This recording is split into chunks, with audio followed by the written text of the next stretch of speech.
So today, we're talking about something that's way more than just a policy proposal. This is really a story about what happens after the uniform is hung up for the very last time.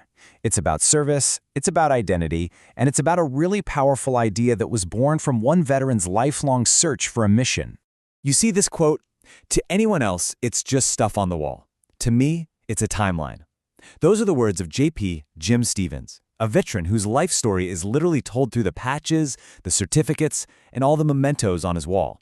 Each one of those items is a chapter, right? A marker on his timeline of service. And for so many veterans, this is their reality. Service wasn't just a job they had. It's the story of who they are. And this gets us to a really core idea here. Military service fundamentally changes a person. It instills this rhythm, this mindset that doesn't just vanish the day you retire. What's so interesting is how deep this goes. For Jim, it's waking up before dawn, walking fast, eating fast, like he might get a radio call at any second. His coworkers might laugh and think they're just funny quirks, but they're not. It's muscle memory, etched into his DNA from a life where being ready meant everything. And you can see exactly where that muscle memory comes from. We're talking about a 23-year career that spanned the U.S. Marines, the Army National Guard, federal law enforcement, and even the Public Health Service. This isn't just a resume. This is a lifetime dedicated to putting on a uniform and answering the call to serve. So, what happens when that call stops coming? For a lot of veterans, it leaves this void, this search for the camaraderie and that sense of purpose that they used to have every single day. Jim definitely tried to fill that void. He joined the Coast Guard Auxiliary, and then he joined the Civil Air Patrol. That's the Air Force's official auxiliary, and he was great at it. He even commanded the #1 unit in the entire country. But something was missing. As he puts it, he's an Army Marine guy, a ground dweller. It just wasn't home.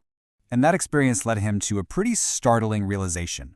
The Air Force has its auxiliary, the Civil Air Patrol. The Coast Guard has its auxiliary. Both have been around for decades, they're active, they're successful. But for the U.S. Army, the oldest and the largest branch, there's just a big question mark. So you gotta ask, why does this gap exist? I mean, for the very branch that forms the backbone of the entire American military? It's a question that really bothered Jim, and it's the question we're digging into here. So, okay, we've got the problem. How do we get to a solution? What would an Army auxiliary actually look like if we were to build it? Well, the proposal is for a federally chartered volunteer organization, a lot like the other ones. And check out who it would be for. Not just veterans and retirees, but also patriotic civilians who want to step up and serve their communities and support the Army's mission. It's a way to harness that incredible desire to serve that's out there all across the country. And the potential here is just enormous. There are over 16 million veterans in the U.S. When you start adding in retirees and interested civilians, you have this massive, untapped pool of talent and experience. Just for some perspective, the Civil Air Patrol has around 62,000 members, and the Coast Guard Auxiliary has about 26,000. An Army version could easily dwarf those numbers. And what could they actually do? Well, the applications are incredibly practical. We're talking disaster response, medical support, even helping with cyber defense and logistics. I mean, just imagine harnessing all that experience during a hurricane or a public health crisis. The proposal also throws in a National Army Cadet program, which would offer a JROTC-like experience to kids in communities that don't already have one. But this idea goes so much deeper than just logistics or support functions. At its heart, it's really about people. It's about providing a lifeline.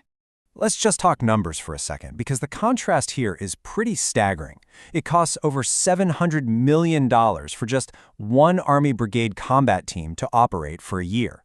The estimated startup cost to get this entire nationwide auxiliary off the ground, less than $10 million?